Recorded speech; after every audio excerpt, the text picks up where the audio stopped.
Right. Hey, Finders, how you doing? Welcome. Thank you so much for joining us. It's Wednesday. It's 4 o'clock Pacific. Let's do some Starfinder Wednesday. Today, you might remember a couple weeks ago, we did a show about the Beginner Box. We opened it up. We showed you all the cool, fun stuff in it. Joe Pasini was with us. But some questions came up, and they were asking about what are the things that are different? Because we could see that there was at least one iconic that wasn't in there. And so we thought we might need to revisit this. And today, we've got Robert G. McCreary. We've got Joe Pasini. We're going to go through and break down and ask the questions why this didn't make it, why this did make it, and kind of talk about the differences between the two. And at the same time, kind of find out how did that decision process go? How difficult was it? It can't be easy to pull all of these rules and stuff that you poured over in the first place and just take them out. It's a weekend. It's a long weekend. So easy. So first of all, thanks for being here. Thanks for having us. Thanks for having us. Energy, I love it. I'm excited to be here, Dan. I'm kidding. I was going to scream with joy, but that would be the best. Like I go to the main camera, I say hello, and you guys are just yawning I got a and whole couch here. looking around. Pillow or I would love that. That would be the best troll ever. So first of all, I do have some questions from the message board, from the Starfinder fan club message board that's on Paizo.com, from the forums there.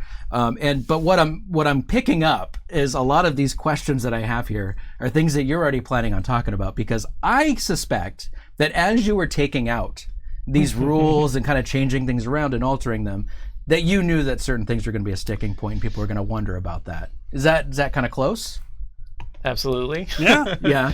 What do you think the most, and we'll probably get into this as we start talking more and more about the rules, but what was the top level one you were like, absolutely, this one has to come out and has to wait until they're past the beginner box?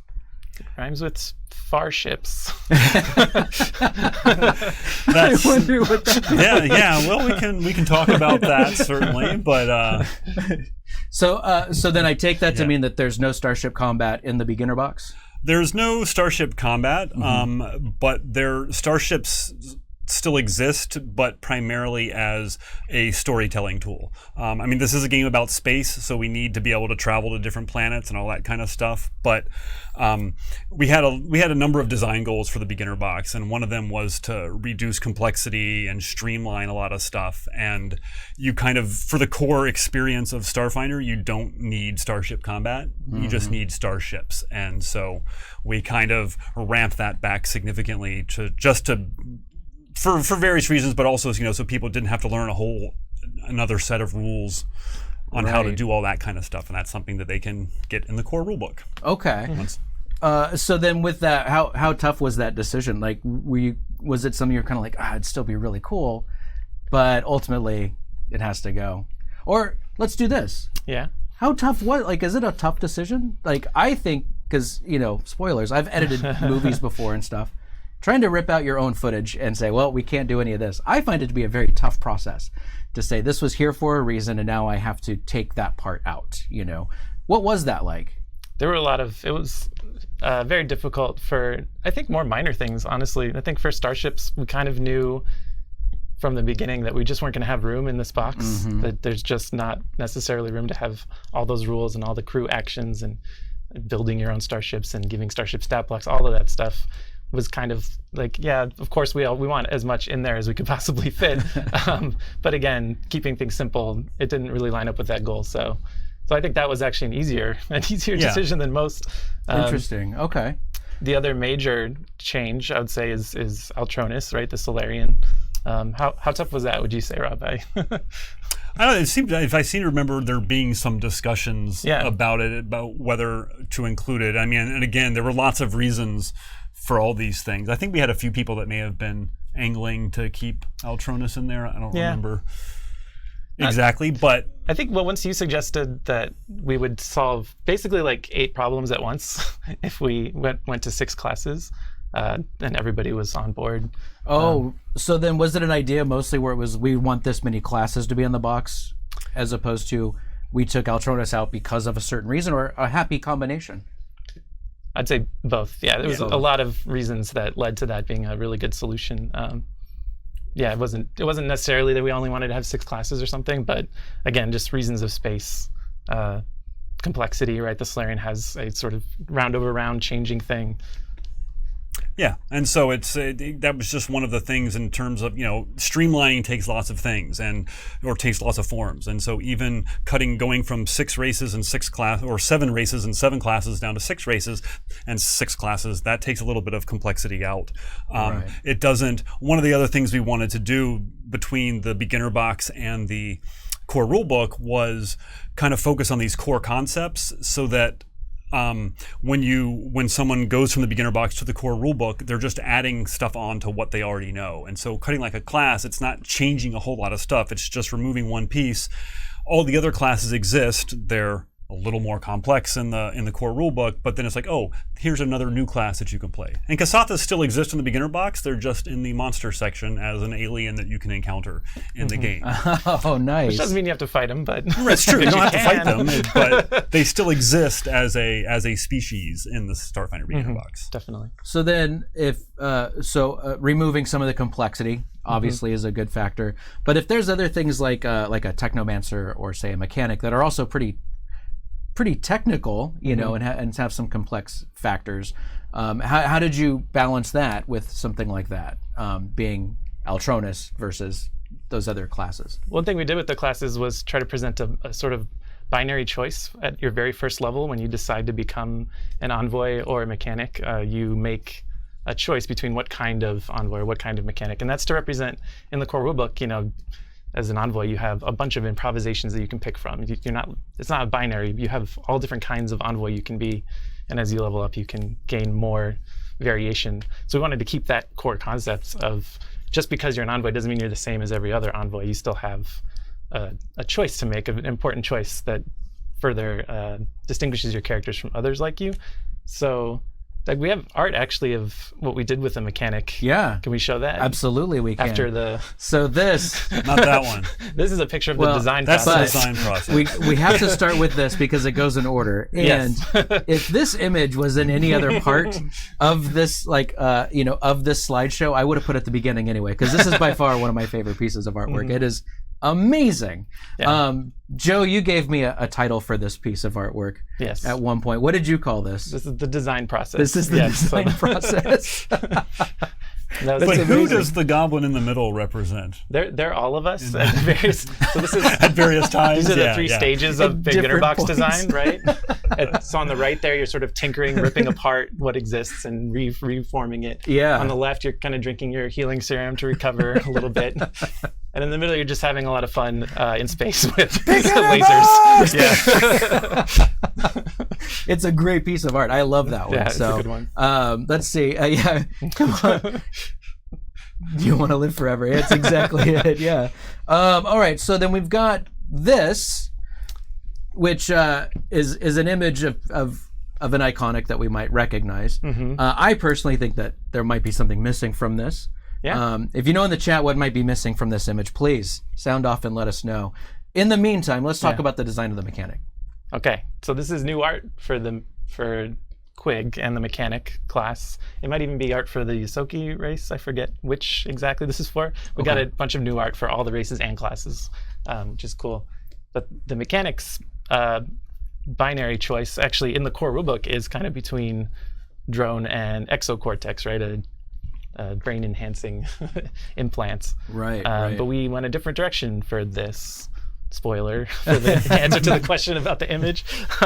Did anybody get it? So yeah, we've got let's see. Mad Magursa is saying drone.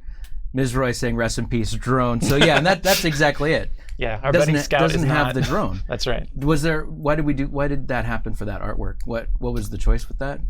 To match the class in the beginner box, which does not have a drone option, right? The complexity again of building a stat block and tracking feats and mods and all this stuff. Basically a second character. Yeah, totally. Right? And for beginners, it's like, play 2 characters? Well, no. And that also speaks to, everything's interconnected in this thing, and our action economy is much simpler, I want to say, in this. Right. Pared down and simplified for new people. People new to role-playing games and Starfinder. So having a drone, giving you some weird exception to that rule would be probably too confusing for the benefits you gain. So the binary for mechanic is actually what kind of exocortex do you want in your head? One that makes you better at fighting, or one that makes you smarter and more skillful? Yeah. Absolutely. So yeah, congrats to Mad Mage. So I'm being told that it's probably Mad Mage Ursa, which That makes sense. a lot more Yeah. sense. So thank you for jumping in so quick with the correct answer. That was awesome.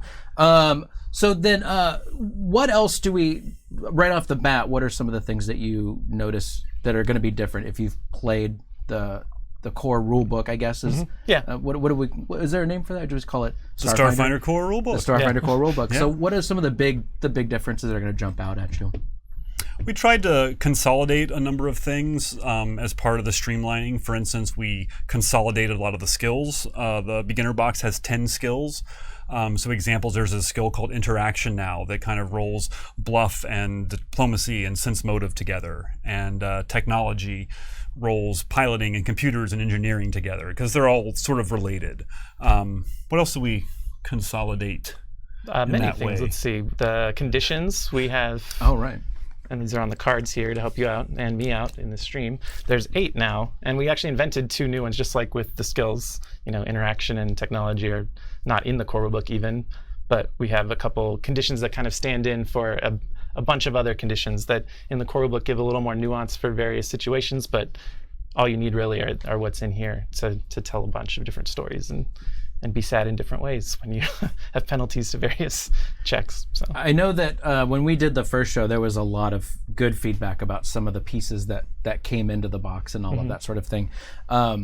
Was there any of this stuff that made it in that was kind of like, well, let's just test it out and see how people like it. We'll put it in the beginner box, and if it's really effective, maybe we'll think about expanding that to its own line or whatever we want to call that? that's some good thinking ahead. We didn't do any of that. We were just looking Thank at the you. beginner box. But I mean, the player aid cards certainly were something that we are trying out now, and seems to be working out so far. Nice. From the nice. limited exposure people have had to it. But Yeah. And just to be clear, the beginner box drops April 24th. 24th. April 24th, yeah. Coming up. Coming up. It's very close. I'm excited. Yeah, I know. Me too. It's going to be amazing. So let's see. Moving on from those things, what else is going to be major altered from the core rulebook? Major? I don't know if there's anything major. I was like, you were going to say. Yeah, no, I mean, that's there's lots of little changes, because again, the whole thing was looking for, we kind of had these two, there were so many different points. There was about making it a more introductory game. So it's like, where can we strip out complexity or bring things together to make it easier? There was a space constraint, because obviously the Starfinder Core Rulebook is this big hardcover book. I don't even remember how many pages it has offhand, but we went to 2 smaller soft covers in this, so we had to fit things into there. We also wanted to keep the price down. The more things you cram in the box, the heavier it is, the more expensive it gets. So we wanted to try to keep it, approachable in terms of that, an introductory experience. So there's lots of little things, but again, what we really tried to do was to leave the core concepts intact. So if you learn how to play with the beginner box, if you learn the basics of role-playing and Starfinder, you can carry those basics with you to the core rulebook and all of the other Alien Archives and Pact Worlds and all the other books we have, and hopefully just expand on the knowledge. You may have to change a few things, but it's like, okay, well, interaction is now 3 skills in the core rulebook, but they do essentially the same thing. And I think that's really what we were trying to. I guess the actions are kind of a major one now that I think about it. It's funny. Yeah, anyway. Now you, in this game, you move if you want, and then you take an action. And the Starfinder Core Rulebook presents a lot of different actions. Like a standard action is your standard action. Wow, I just said that. But there's full actions, and this is why you come to tune in to learn all the secrets of design. But if you learn this system of I can move and then I can take an action, that's going to serve you really well in the Starfinder Core Rulebook rules. And you'll learn that in those rules you can combine them essentially to take bigger actions, and that has a certain flow to it that I think makes sense. I saw someone asking about HP and stamina, which are your pools of hit points and help you track how healthy you are in battle and that kind of thing. We took stamina points out, not because it's super complicated, but because it's yet another thing that we can simplify here, but still gives you that core concept of you have a pool of health When that goes down, you are in trouble. But you can also use resolve points, which are still in the game, to get some of that back. And it doesn't work exactly the same way as the core rulebook, but it sets you up to understand that perfectly if you choose to. So it's an easy concept to add on after you Exactly. get that baseline. I like that. That's really interesting. We were going through some of the images here, and I think it was kind of nice because part of this is a way to do some artwork for things that have existed for a while. Yep. Just that there was no art for it. Yeah. So like for instance, we've got the armor here. Yeah, the Defrex hide. Exactly. Which a lot of people, and we saw the data pad right before that, The which data of course pad. tons of people have. This is the one I like the most. I think that this is really interesting where it is a bladed, it doesn't have, it's not plasma, Right. it's not special, it's just a Dashko, and that's Yeah. what it is. And I at first when I saw that, I thought it was flames because that's what I'm so used to seeing. Right. But then Joe, you were talking about it, you're like, no, that's just a regular, that's a base level. That's your entry level Dashko. Yeah, and I thought it was so awesome. I was like, oh my gosh, that's great. So obviously being able to do, level 1 art stuff, that's not pumped up at all. Things like the Dashko, things like just a data pad, and things like that. Well, were there any that you were like, well, since we're doing this, I would really like to get a piece of art of this, kind of a go back and retcon. It's not super special, but we can do this art now. I mean, these ones I picked out to show here Yeah, specifically, that's I like a probably lot. true. Yeah. But really, because we had to cut down the equipment lists so much in terms of the equipment chapter in the core rulebook is huge because of all the weapons over 20 levels and everything. And we had to cut that way back. So really our concern was what equipment do we need? And, Obadiah, the iconic soldier, uses a Dashko, so therefore a Dashko needs to go in the game. And it just so happens it's like, oh, well, if we're going to illustrate every piece of equipment, that means we get art of a normal Dashko. But I don't think we were looking at that in terms of getting art for these. We really was like getting the equipment that needed to be in the beginner box. No, that we got true, to yeah. order art for. That's very fair, but that's where my brain goes. Where I'm like, oh, cool, we can have just Yeah. basic level art, like low level Dashko and all that kind of stuff. Like I think that kind of thing is really, really kind of amazing. Like communicator, Yeah, like personal comm unit. yeah, Everybody's got one. yeah, everybody's got one, but now you can see what that looks like, And so I think it's really interesting things like that people would see that stuff, and they've played Starfinder before with their friends, and then they try to get their other friends that don't play in, and they're going to pull out little cool things like that and say, oh, that's what that looks like. It's like usually it's got flames coming out of it, so I've not seen it like that before. So I think that's pretty cool. Let's see. So what else do we have? What other artwork do I have here? Oh, second skin. Second skin armored. Yeah. I think every character I've made has picked that.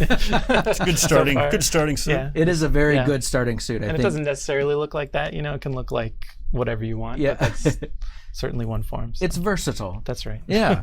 And then again, we were talking about even though it is the beginner box, there is some room there to create your own aliens and all of that sort of thing. Yeah. Monsters, I guess.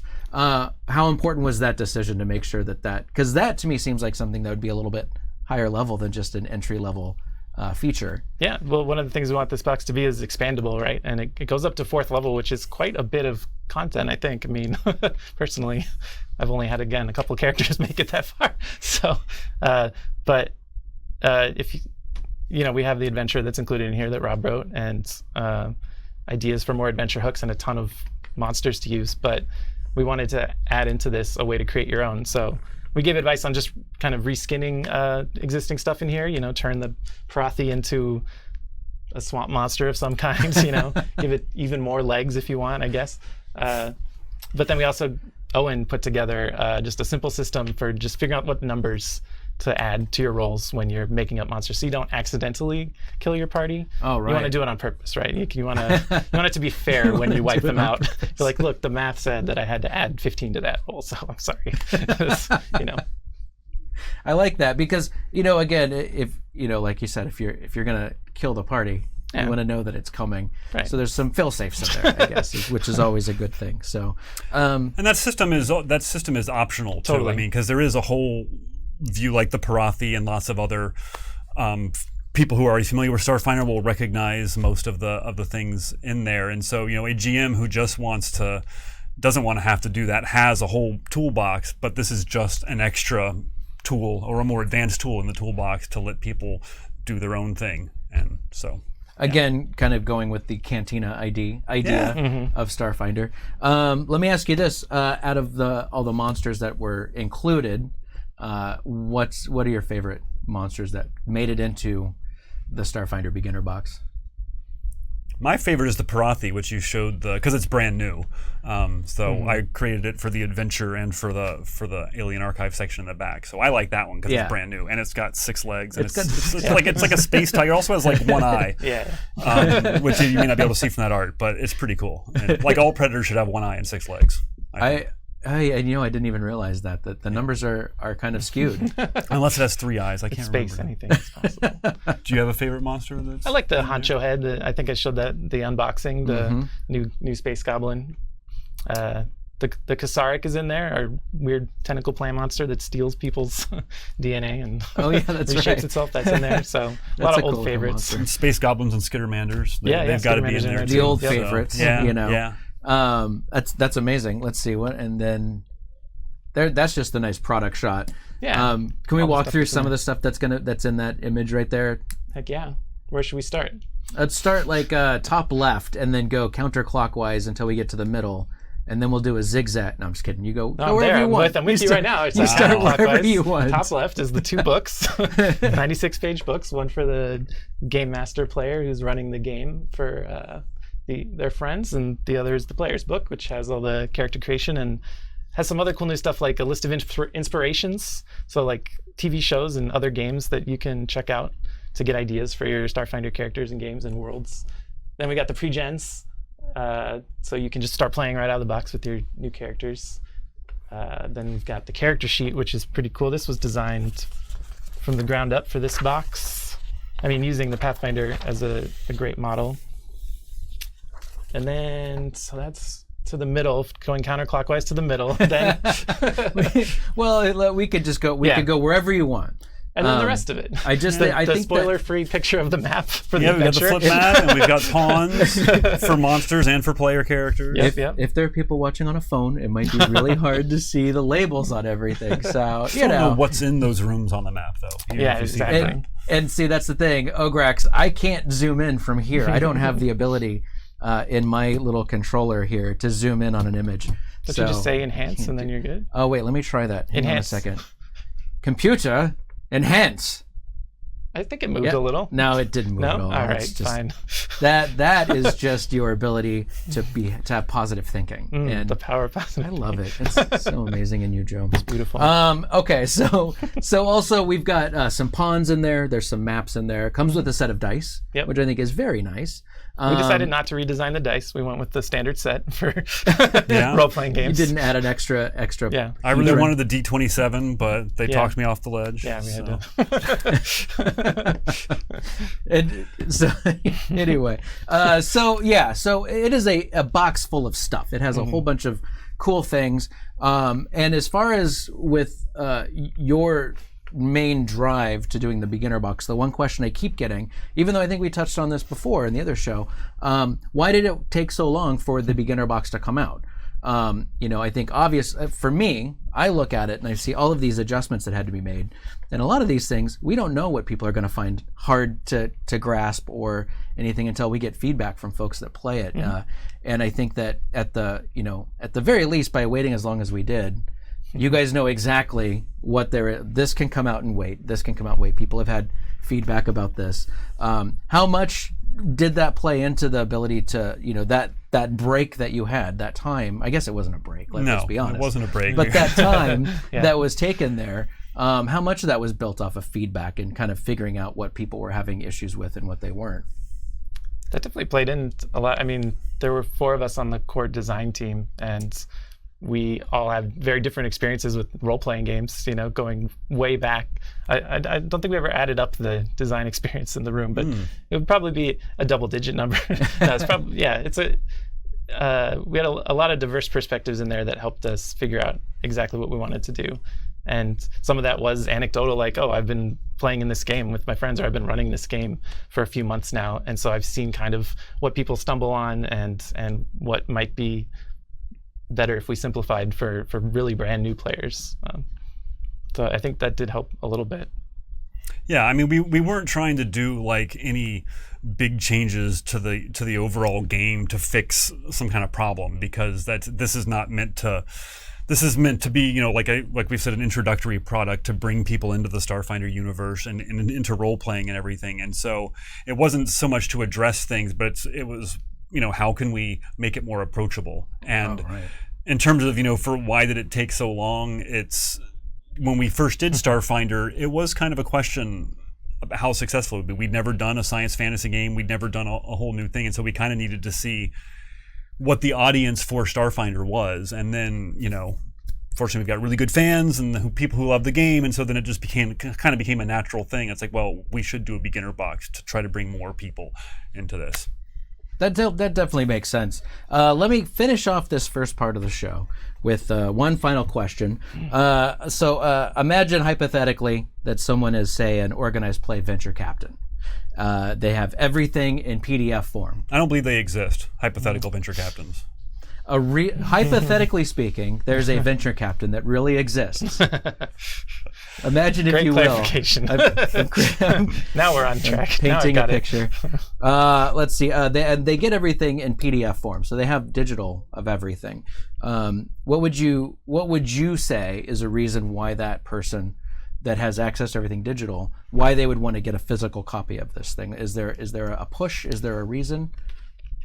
Yeah, the little accoutrements. I'll never stop the player aid card specifically, just especially for organized play. I feel like it's great. You might get a brand new player to role-playing games come in, and just having this nice glossy double-sided look. You're gonna round these corners yourself? I don't think so. But you know, and the pre-gens are really nice to have. This format is a little weird to print out yourself, I would imagine, but totally workable, obviously. But you know, having this everything in one package is just, I think, a nice thing. And the pawns, of course. The flip mat is a big thing. I mean, one side is blank, but the other side is the map of the adventure in the beginner box. Yeah. And so if you could draw that out by hand on a blank flip mat, or you could have it in full color with beautiful imagery and all your squares clearly delineated. And our poor playtesters had to use my hand-drawn one, so definitely would have preferred the final art one for that. And it's just beautiful. I mean, it is really nice. It's fun to flip through everything too. We learned this with the Pathfinder Beginner Box. It looks really good on a shelf. You know, it just looks great. And really, when you're doing the Beginner Box, it's all about how do you entice someone to join you. Yeah. You know, it's like you have to play this, and you have this really cool, you know, game in a box, and it's ready to go. That really does help draw them to the table, I think. So, and then you trick them, and now they're an RPG player. But if you want to use the PDFs, that's cool too. I mean, I'm not. Yeah. Hypothetically, I would not be like threatening this venture captain to. All right. So let's also comes with a cool physical box that holds it all together. So the physical box you don't get with the PDF. So careful. There's dice on the ground over there right now, right by your feet. The caltrops. So here, let's do this. Go to this side. And a base. You guys take this. Okay. And show that off to the crowds. Can't get the box in PDF. You may get a picture of the box in PDF. It's the back of the box. Then, let's see. Yeah, see the back. So the back is basically the image that I just showed. It is. But it's got some cool call-out text, and it's very shiny. It's a very shiny box, so there's that. And I'm noticing just because I'm watching the monitor, and it's really reflecting our lights. You can use it to signal rescue planes, that kind of thing. Rescue starships. Rescue starships, yes. There you go. Branding. I like it. I didn't know this was branding. I like it. Bringing it all together. It's a universal hand signal. Bringing it together. It's so nice. All right, let's do this. I'm going to say, I'm going to do a sign-off for the video, and then we'll do some Q&A with the finders in the chat. Okay, all right, cool. I hope you learned a lot. Thank you so much for joining us. If you're interested in picking up the Starfinder Beginner Box, it comes out April 24th. Just a few days from now, and it is the perfect tool to bring people into the fold of Starfinder and have them join you on your Starfindery adventures. And if you like the video, please give it a thumbs up, give it a like, maybe think about subscribing to the channel because it helps us a lot. And in the meantime, for Paizo, and for Joe, and Rob, and for me, I'm your old buddy Dan. Thank you so much for joining us, and we'll see you again next time. Bye!